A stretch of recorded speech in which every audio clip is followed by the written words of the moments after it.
Hello, everybody, and welcome to Taking Control, the ADHD podcast on rashpixel.fm. I'm Pete Wright, and right there is Nikki Kinzer. Hello, everyone. Hello, Pete. Hi, Nikki. How are you? Well, I'm good. I'm actually relieved. We were talking before the show that Game of Thrones is over as we record this. It just ended last night, and I am relieved, not in any way related to the show itself, but just the fact that it's over and we can move on to some new hysteria. That's what I'm excited about. It's over. It's done. It's over. Our It's collective done. consciousness can move on. Yes. And I'm very excited about that because maybe our collective consciousness will move from Game of Thrones to the new book that is written by our guest today. What do you think the odds are of that? Are there dragons in the new book? That's the real question that we have. No, There's no dragons. Okay. Well, I'm not sure I can compete with that. all right. Well, we'll do our best. Before we actually start in that conversation, head over to takecontroladhd.com. Get to know us a little bit better. You can listen to the show there on the website or subscribe to the mailing list, and we'll send you an email each time a new episode is released. You can connect with us on Twitter or Facebook at Take Control ADHD. And if this show has ever touched you or helped you make a change in your life for the better, we sure would appreciate it if you would consider supporting us with your hard-earned dollars over at patreon.com/the ADHD podcast. That supports the costs of production of the show. It supports our costs in investing in travel and new equipment. And one little nugget of things that it supports is transcripts of the show. We're able to start doing transcripts, full transcripts of every episode beginning a couple of months ago. So now if you go to takecontroladhd.com and look at one of the recent episodes of the podcast, you will be able to scroll down and just keep scrolling. Just keep scrolling because it's long. These posts are long, but they're right there on the website, takecontroladhd.com. You can find a podcast and the transcript in the same place. Just click on podcasts. You'll find it. And so that comes thanks to the support of our generous members at patreon.com/the ADHD podcast. Get access to the Discord chat server, which is where people are chatting right now, an incredible community of folks living with ADHD and supporting one another as well. You also get access to the live stream of this very podcast recording. You can see it as it happens and all the Game of Thrones talk that happens before the show. How would you want to miss that? It's hot stuff. And that happens thanks to your support as well. So thank you, everybody, for supporting us. And we hope you'll consider doing that in the future if you haven't yet. Okay, on to the main business. Caroline Maguire is back. She's a coach, author, teacher, and speaker with a special focus in social skills, supporting kids and parents of kids with ADHD. The last time she was here, we talked all about social skills, and she's back today to talk about her upcoming book, Why Will No One Play With Me? The Play Better Plan to Help Children of All Ages Make Friends and Thrive. Caroline Maguire, welcome back to the ADHD podcast. Thank you so much for having me. I wanted to talk to your audience and sort of get ahead of the madness this fall when the book comes out, and just also give people a little bit of a preview and let them know that what's coming and a little bit of hope too. If they're having a hard time this month, a lot of teacher calls coming home don't always make for a great May. Any month. I had a period in my life where anytime the phone rang and it was the school and it said the public schools, I was just like, oh, what am I getting into? Do I want to answer this call? No. I don't know. Do you put it in your phone? Do you put it in your address book just so you know when not to answer the call? I do that. It's terrible. Well, it just comes up on caller ID, so I can see that it says the public school district. Yeah. And Yeah. Rarely is it really a good thing. Right. You may need to strategize. Listen to the voicemail. Give yourself some time to breathe. Like you can't just pick up that call. That doesn't make for a good experience. Well, welcome, Caroline. It's so good to have you back. And I definitely want us to dig in and talk a little bit about the book. Well, a lot about the book, actually. I definitely want us to have you give our audience a preview. But I am curious, before we dig into that, how did you come up with the title of the book? So the title's actually interesting. So 15 years ago, when I had this idea, I was working with a little boy and I asked him some kind of coaching question. We were working on reading logs. Well, any of you who ever had an ADHD child know that they don't fill out the reading log. They might actually read the book, but they don't want to fill out the log. And we were having some discussion. He was a little boy, like 7, about, why we need to do the reading log, what's hard about it, kind of thing. I asked him some question like, if you could change anything, what would you change? And I'm thinking we're talking about reading logs. And he just looked at me and he said, I would like to know why no one plays with me. And I had already sort of been really struck by how much social skills was affecting my clients and the parents, and nobody had play dates and people aren't asked back, and the parents have no social life then because nobody's playing with their kid. And it just like rang in my head. And so when I was doing my master's thesis, I told the professors the story, and we were looking at titles.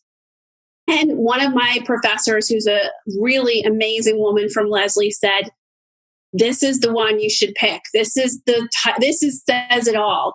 And so I have been referring to this whole thing that way ever since. And really always thinking of the kids I work with who often really want to know why no one plays with them. Why don't they have friends? Why don't people approach them? What's the age group then that we're looking at that you're targeting for this book? Is it younger kids or does it matter? Every kid. So one thing that they changed, because I've used these methods with everyone from 5 to 25, and there's such tremendous demand for this that the methods can be aged up and aged down.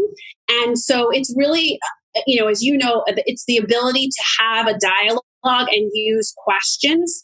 So anybody from 5 to 25, I would say, probably next book will be more focused on teenagers and young adults. But for now, I know that parents are desperate for a resource. And the other thing I should know is it is not just for ADHD kids or kids on the spectrum. This can be used with any kid, shy kids, introverts, kids who've moved too often and therefore don't have any friends. That's good to know because, now that I'm looking at the title, it actually doesn't specifically say ADHD.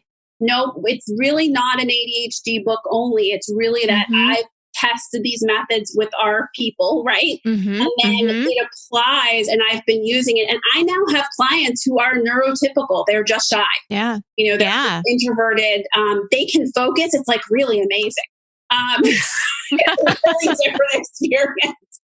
I ask them to do stuff and they do it. It's strange, but the ADHD kids are obviously my people. I love them. Right.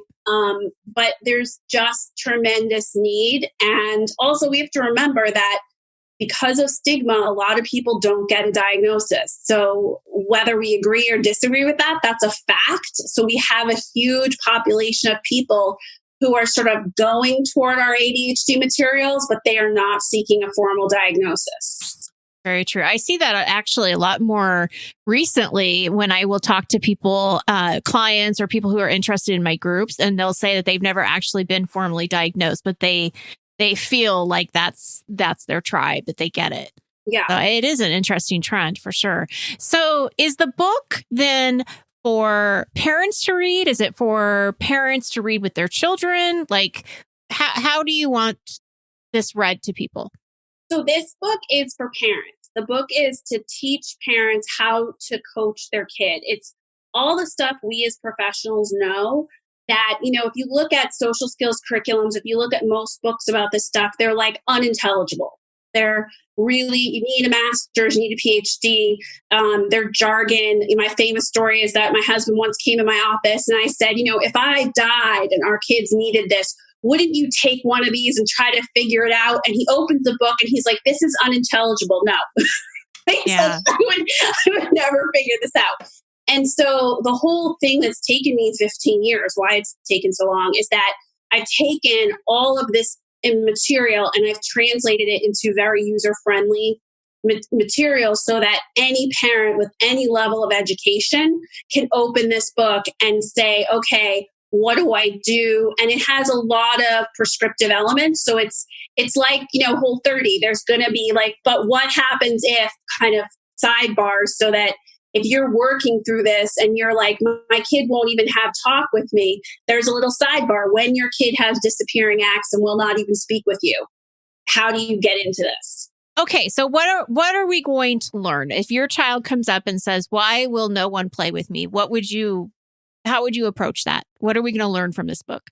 So I think one of the biggest things is that we have to kind of, one of the front half of the book is all about executive function, social skills, and why not to wait? A lot of parents wait and see. But, if a kid could do well, they would do well. So a big piece of the front half of the book is really talking about that element of, why aren't they picking this up kind of intuitively? And then how do you move forward from there? Because I think it's a very touchy issue. It's a very hard issue. A ton of grandparents actually come up to me and attend my talks because they had that kid who never got help.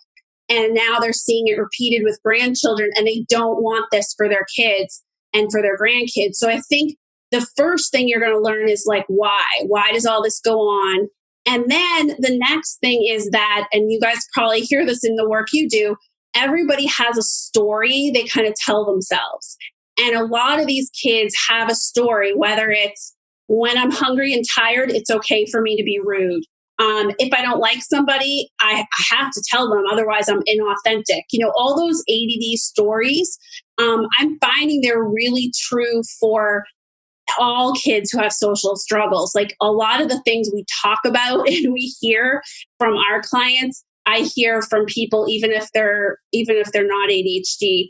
And that's another big piece, because if you don't have the right mindset, then you're not going to try to get better because you're like, hey, people should come to me. I'm not going to go to people. Well, no, that's not how it works. So that's a huge piece that parents are going to get.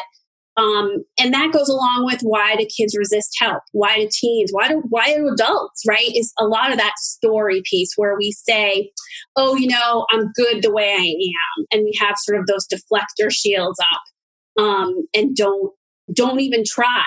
And that's rare. That's not something that happens with everything in life. It's really very germane to like these social and tough issues. I can't listen to you talk about this and not like supplant all of these things or just remove all of the age specificity to it. Everything you are saying is something I can hear in an adult ADHD brain, an adult ADHD mouth, a parent of an ADHD parent with an ADHD kid. That's like, welcome to Tuesday and trying to still figure out social skills as a 40-something, Well, and I give talks at ADA and other groups for adults, and I attend adult social skills groups, and they're using my material at Mass General. So it's like, I'm going to just take this, and I do work with many young adults. I have so many millennials right now. It's like crazy. And they're all saying these stories. They're clearer about their story than a 5-year-old, but they're, but then maybe sometimes they're not. I swear, I had a 5-year-old one day at like 3:00 say to me, look, I just want things the way that I want them. And at like 7 p.m, a young adult said to me, look, I like things the way I like it. And that's just it, Caroline. And I was like, you're the same. Yeah.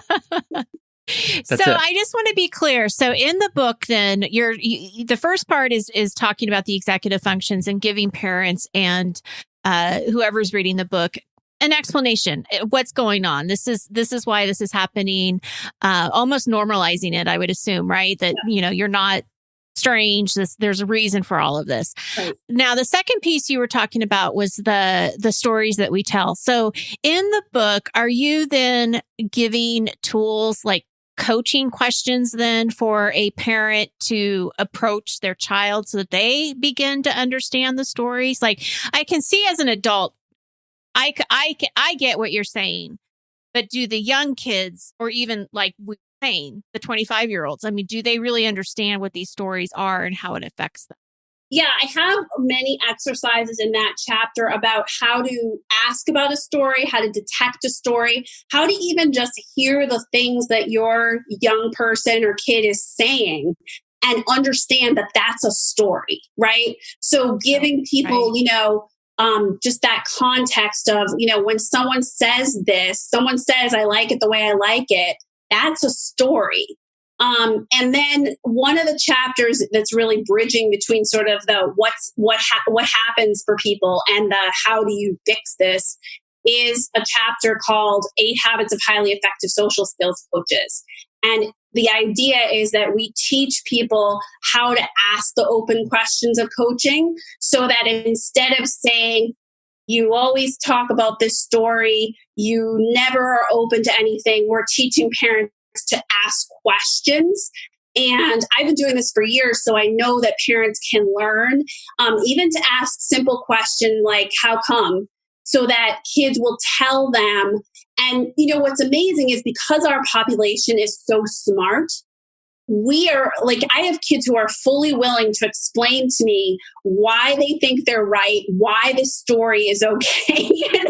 Like they're willing to tell me all of it if you just ask a question. So that's the real bridge, is that then their parents are going to start to learn how to have that coaching conversation, which can also, I should mention, Nikki and Pete, I think you'll jump right on this, can be used to have conversations.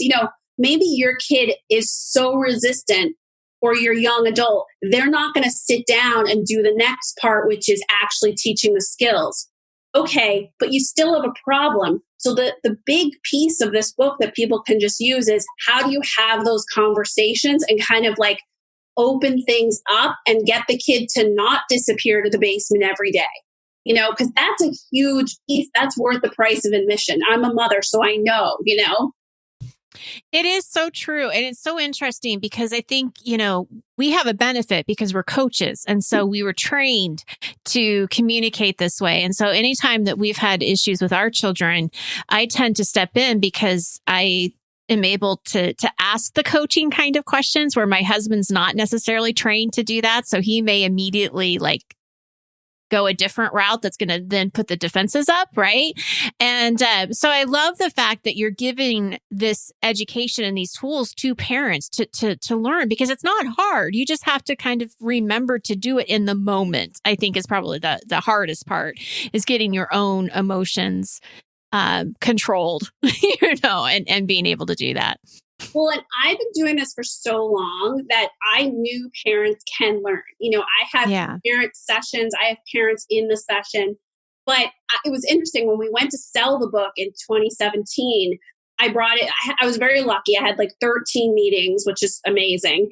And all these publishing people started using this technique with their own kids. And my agent got phone calls. Oh my God, it really works. I just had a conversation. And my joke is, it works with mother-in-laws. If you're having one of these conflicts over Easter or Thanksgiving, ask them, why is this turkey? What's going on with this turkey? About this turkey, and so what's been interesting is that the whole publishing house is writing me emails I'm using this and my teenagers are actually talking to me. And so I think we know that it works, and it's very collaborative problem solving, very raw screen, but it's never really been applied to social. The idea that you have to know what's going on for them, not just to say, go into the cafeteria, start joining with people, sit there, make chit chat. This is what you need to do. They don't do it then because there's something going on for them that they would if they could, right? They would go sit. Right. Oh, just you saying that gives me anxiety. Thinking of being in the cafeteria and there's no way. Never go back.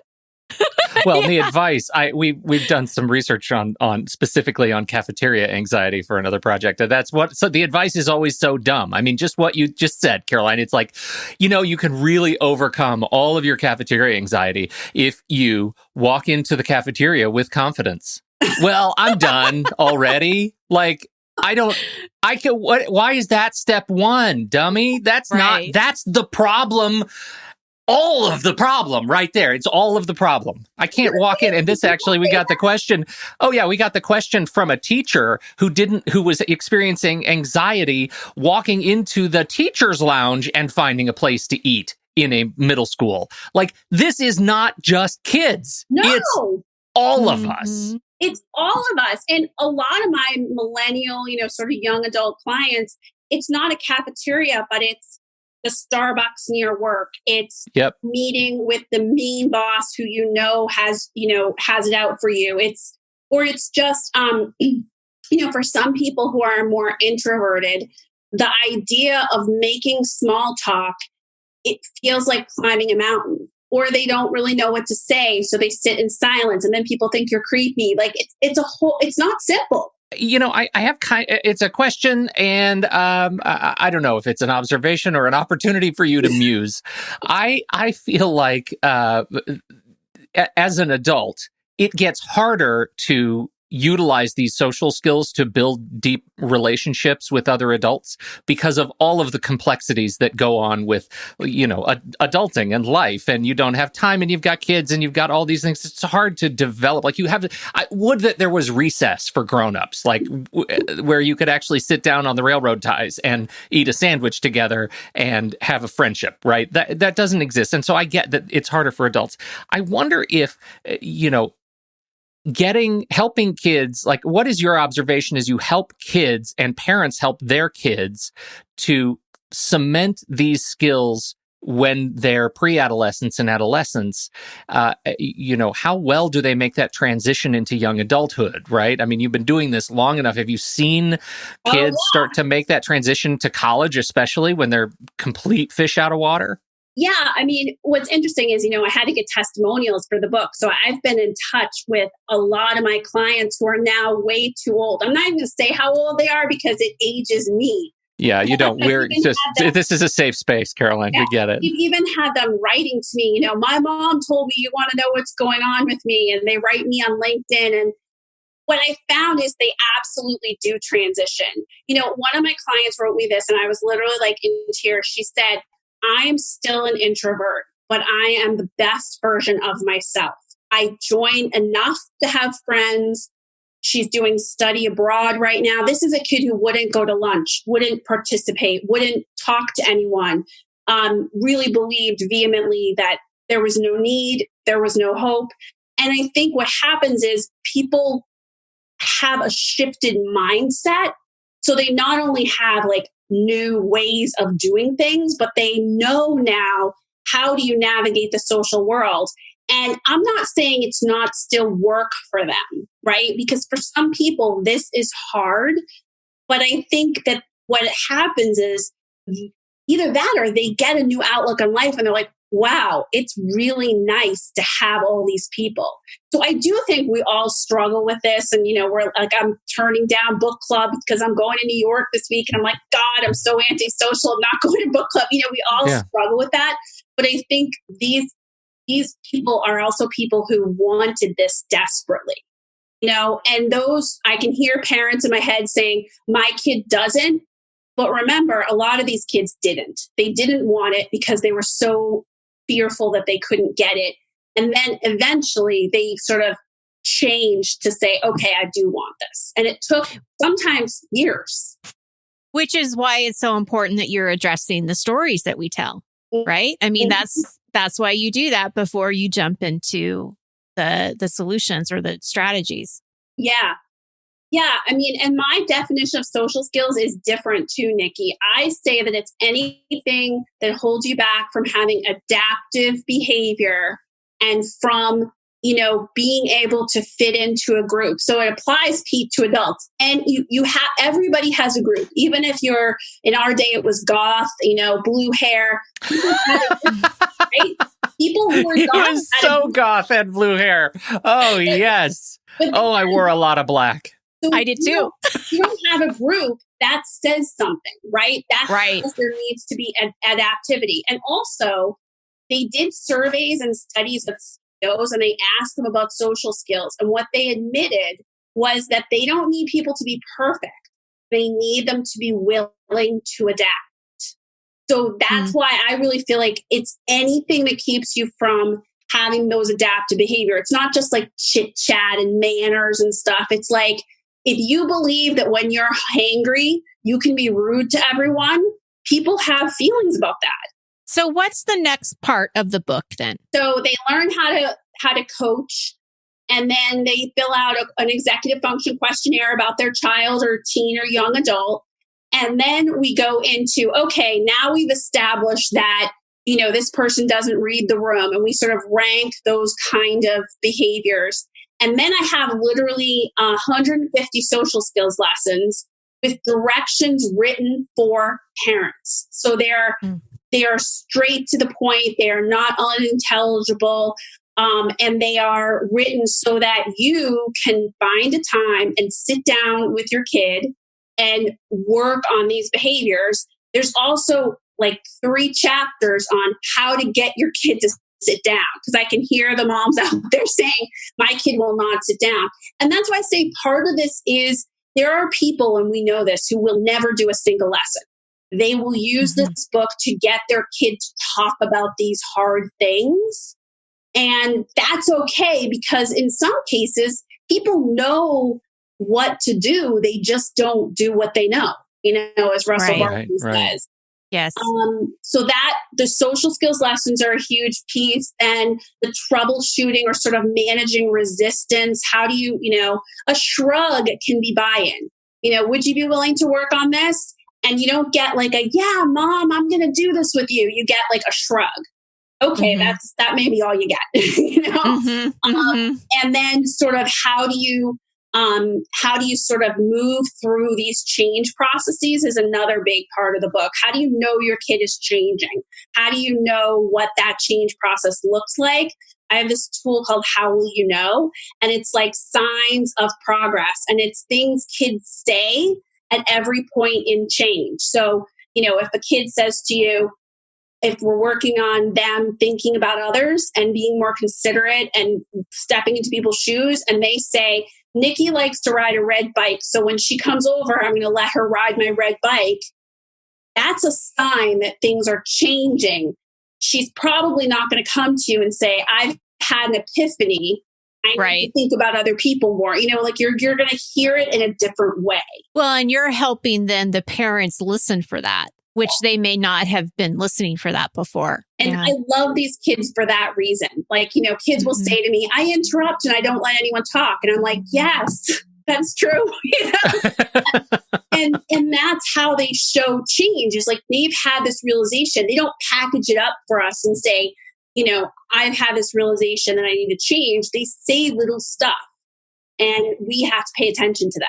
Well, my question that gets to medication, because what you just described is the experience that we had with my older daughter when she, we gave her the ADHD assessment, and we went through a significant discernment process to address whether or not we were going to try medication. And, her experience was she has been quite appreciative of it, right? Because what she says is occasionally I interrupt and I say things that are in my head immediately. That impulsivity kicks in, and I don't like that in high school. I don't like that about myself, that I can't stop that. But the medication, when I take the medication in the morning, I feel like what that introduces is a small impediment to that signal from my brain to my mouth. It gives me enough time to think, wait a minute, I need to stop and consider, is this the right thing to say in this context right now with this audience? So my question for you is, not necessarily am I asking you to give me an out for medication as a parent, because the medication has been hugely helpful and impactful, but is that the kind of thing that you find in your experience that these coaching skills are able to address appropriately for kids? Yeah, because I totally relate to your daughter's experience, having, been 25, 26 when I finally kind of discovered all this and started taking medication. And, as a coach, I don't come down on medication or not. But what I do know is that the skill isn't in the pill. And so even if a kid is helped tremendously, the coaching is going to give them the strategies, because that medication is going to wear off eventually too. And as adults, we all know that one of the stressors or struggles we have is, my day is 15 hours. It's not 8 hours. So I'm having to cope and manage and, also just, there are different stressors and environmental factors that we know bring out these symptoms. So yeah, I think that what the coaching does is makes people more aware. It holds up a mirror and not in a bad way, in a good way. One of the questions I get a lot is, do you need medication to do this book? No. I mean, I have clients who run the gamut. That's a totally personal choice. But what I would say is that either way, what you need is to become more aware. And, the other thing your daughter's story is reflecting is she's more aware.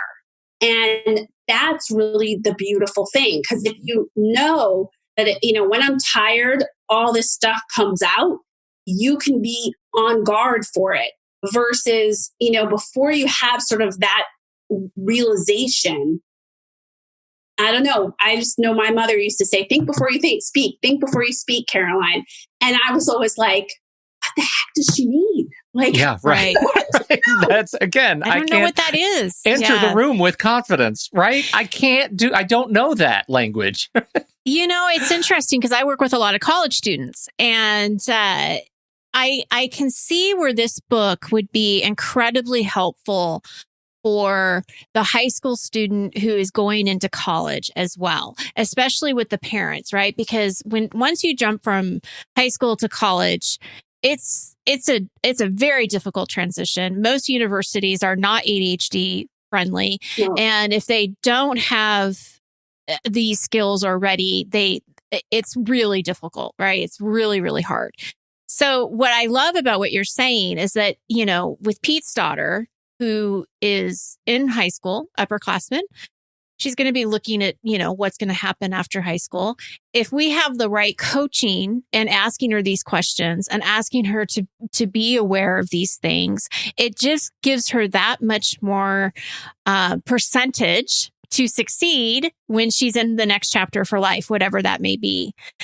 That's huge. I mean, you can't, it's so valuable to set them up that way. Yeah. And she's a little bit in the catbird seat too, because of what I do for a living. Right. We have these kinds of conversations all the time. My daughter got mad at me at a dinner party once because a little boy came up and he was having a struggle, and I asked him an open question, and she immediately flew to the counter and she was like, "Don't you coach him? Don't you coach him?"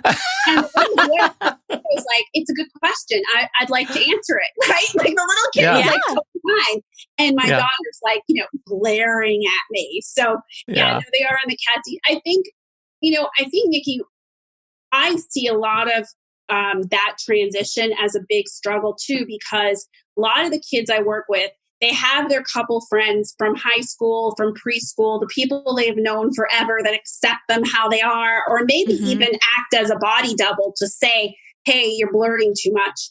And then they go to college, and if they don't have those social skills, we're asking them to make new friends, which is a much harder thing for a lot of people.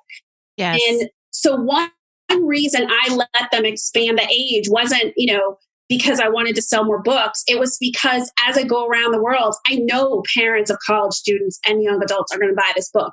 I had editors willing to publish this book because they had a 30-year-old and they wanted to get a copy, and they thought that by publishing it, they would get the copy the fastest. I'm not lying.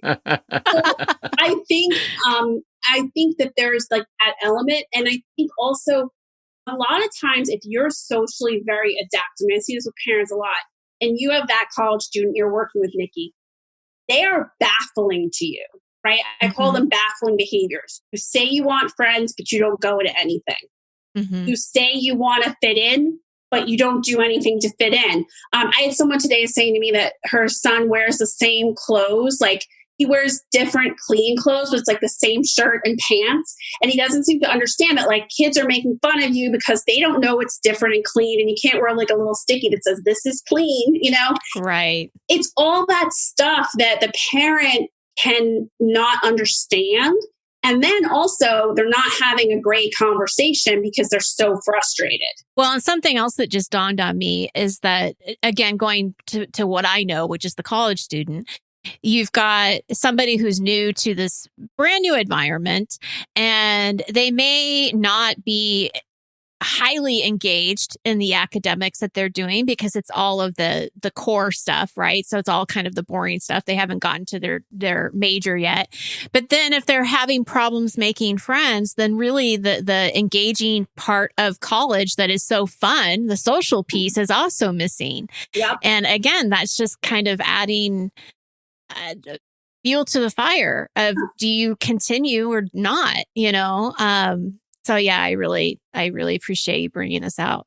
And also part of social skills is self-advocacy, is going into that professor. One of the stories I always tell when I speak is that I had a college girl I was working with who is just so motivated, but doesn't have great social skills. She has a great brain, but she doesn't have great social skills. And she got sick and she missed an exam. And she wrote the professor an email. He said, no problem, like sick as in like in the ER. But then because she doesn't take perspective and walk in other people's shoes, and she was anxious, she did not make contact with that professor for 14 days after getting, well. So now she goes to the professor and the professor's like, you can't take this exam anymore. You didn't make contact with me. And she was like baffled and realized her mistake and whatever. That's all social, right? The ability to show up at that person's office, say, thank you so much, or to write them an email, or to even step into their shoes and say, this professor is known as a meanie.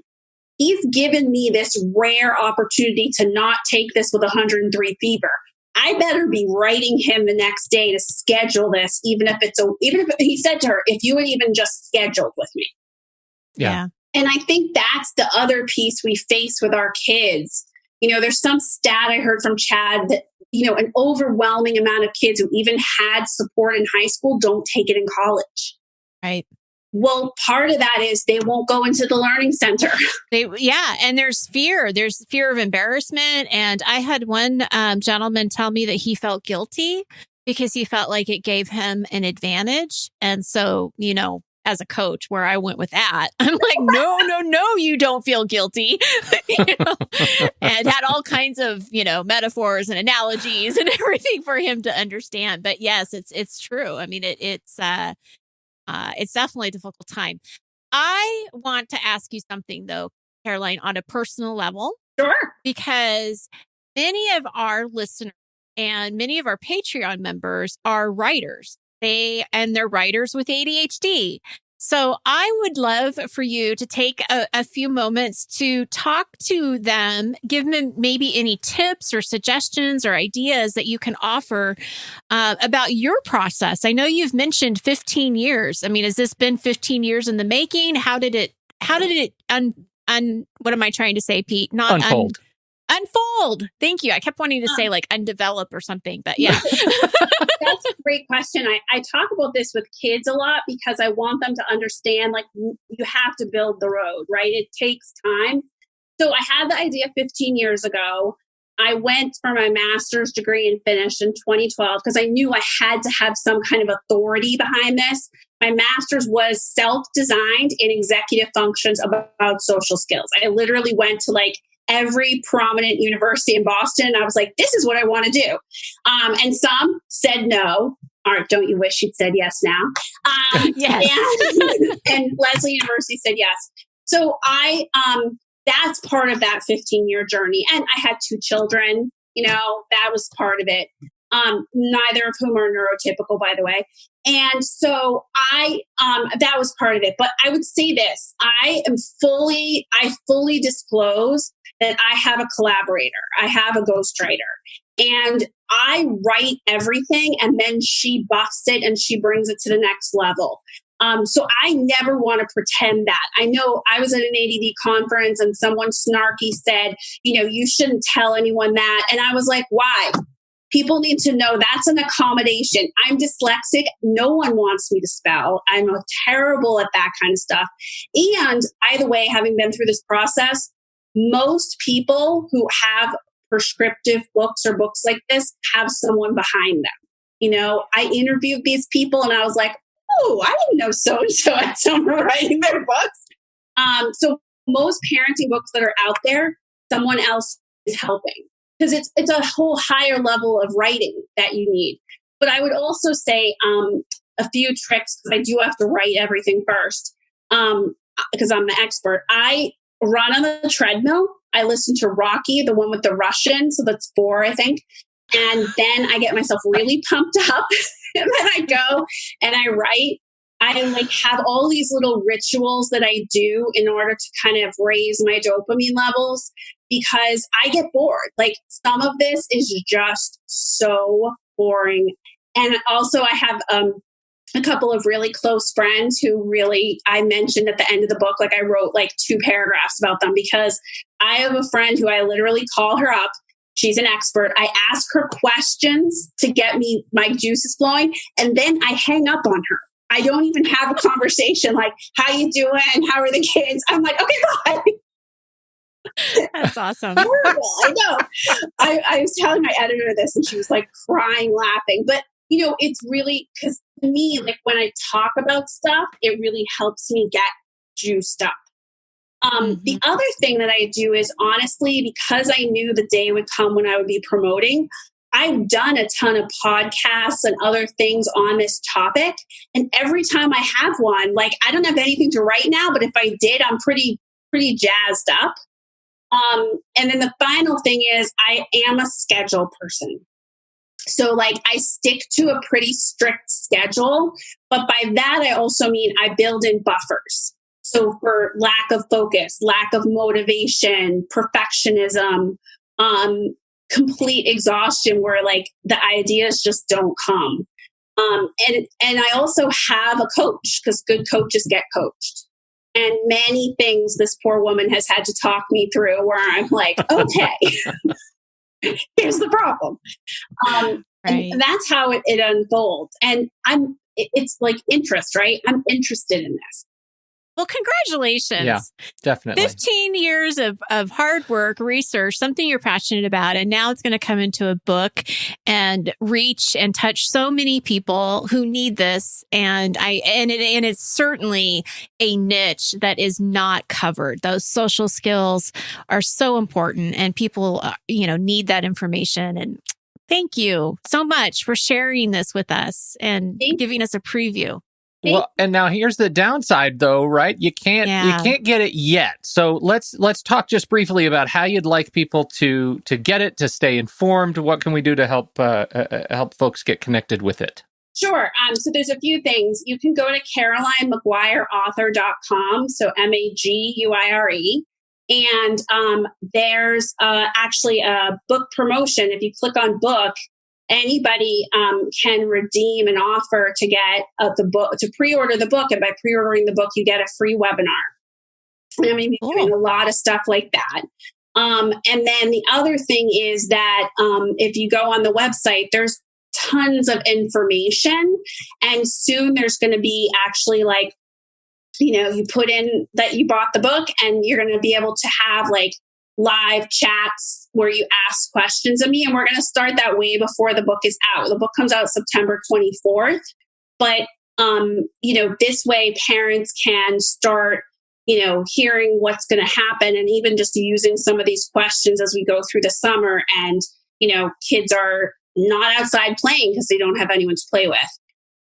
So that's a big thing. And I would also say that, if you go to my Facebook page, Coach Caroline Maguire, there's just updates and different information and stuff like that.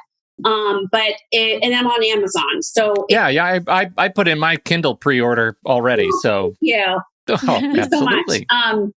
And so that's the best way. And the pre-orders really matter. I appreciate them because what happens is then like the Wall Street Journal then says, oh, we better review this book because it's getting a ton of attention. And that's already started to happen.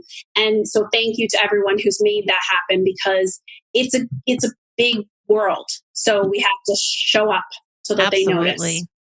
Oh, I'm so excited. Yeah, this can't is wait great. to read it. I know, this is great, Caroline. Thank you so much for hanging out with us, for coming back to the show, and can't wait to hear how it goes. We will update the post. Check the links in the show notes. So swipe up in your podcast player or go to the website, takecontroladhd.com, and go into the podcast section. You'll find this post. If you're listening to it after September 24th, just go get the book. You can do that right now. Look at, I'm talking to you in the future. If not, check the links and pre-order. Thank you, everybody. Oh, we do have a question, though. One of the things that I noticed on Amazon is that you have a CD version of the book, and I was puzzled by that because I don't have a CD player, and we actually have a question from a listener. Will you do an Audible book? We have no way to listen to CDs. So yes. What's up with that? So I'm actually already scheduled to do the audio book. Good. It will be an Audible book. And then also I think they're offering it as a CD. I have no idea why. I don't have good. That's what they do. Relieved to hear that you were as puzzled by that as I was, and our also, listeners. Never even mentioned that to me. They always talked about it as Audible and that kind of thing. But there is an audio version, and I know I read many ADHD books by listening to them on audio. Yeah. I kind of dread it's a 5-day process in the studio. So bring lots of water. Yep. I was going to say, you might want to get some walks outside. I'm sure you can't take the treadmill into the studio, but you'll definitely need to build up that dopamine somehow. I will. It'll be an adventure, Nikki. That's right. Well, good luck to you, and good luck on the launch and everything. Thank you. Absolutely. Yeah, very exciting. I really appreciate you having me on. You have a great audience, and I love doing this. I really should have something to write right now because I'm all pumped up. There you go. Hit the keyboard. Thank you, everybody, for downloading and listening to the show. We sure appreciate your time and your attention. On behalf of Caroline Maguire and Nikki Kinzer, I'm Pete Wright, and we'll catch you next time right here on Taking Control, the ADHD podcast.